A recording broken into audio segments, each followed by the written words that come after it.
Hi friends, இன்றைக்கி ஈஸியாக ஹெல்த்தியாக ஒரு ட்ரை ஃப்ரூட்ஸ் பண்ணலாமா? நான் இன்றைக்கி 5 பாதாம், 5 பிஸ்தா, 10 வால்நட், 15 பிளாக் கிஸ்மிஸ், 2 ஃபிக்கு, அப்புறம் 3 டேட்ஸ் எடுத்திருக்கேன். நம்ம இதை டெய்லி கூட சாப்பிட்லாம். பிரேக்ஃபாஸ்ட்டாக ரொம்ப ஹெல்த்தி. நாங்கள் சண்டே எடுத்துப்போம். வீக்லி ஒன்ஸாவது ஹெல்த்தியாக குடிக்கலான்னு சொல்லிட்டு ஸ்டார்ட் பண்ணலாம். ஃபஸ்ட் நான் சொன்ன எல்லா இன்க்ரீடியன்ஸுமே ஒரு பவுலில் சேர்த்துக்கலாம். அதுக்கப்புறமா ஒரு 3/4 கப்பு தண்ணி ஊற்றிக்கலாம். நைட்டு ஃபுல்லாக ஊற வைக்கலாம். நைட்டு படுக்கும்போது ஊற வச்சுட்டு ஒரு மூடி வச்சுட்டு படுக்கலாம். காலையில் எழுந்திரிச்சு பார்த்தா இப்படி தான் இருக்கும். அது ஃபுல்லாக அப்படியே எடுத்து அந்த தண்ணியோடு எடுத்து ஒரு மிக்ஸி ஜாரில் மாற்றிக்கலாம். பாதாமோட பீல் எடுத்துருங்க. ஒரு மிக்ஸி ஜாரில் மாற்றி அரைச்சிக்கலாம். அப்புறம் ஒரு கிளாஸில் ஊற்றுங்க. ரெடி ஆயிடுச்சு.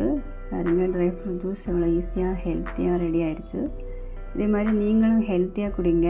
டெய்லி குடிக்கலைனாலும் வீக்லி ஒன்ஸாவது குடிங்க. குழந்தைங்களுக்கும் கொடுக்கலாம். ரொம்ப ஹெல்த்தி, டேஸ்ட்டாகவும் இருக்கும். வீடியோ பிடிச்சிருந்தா லைக் பண்ணுங்கள், ஷேர் பண்ணுங்கள், சப்ஸ்கிரைப் பண்ணுங்கள். இன்னொரு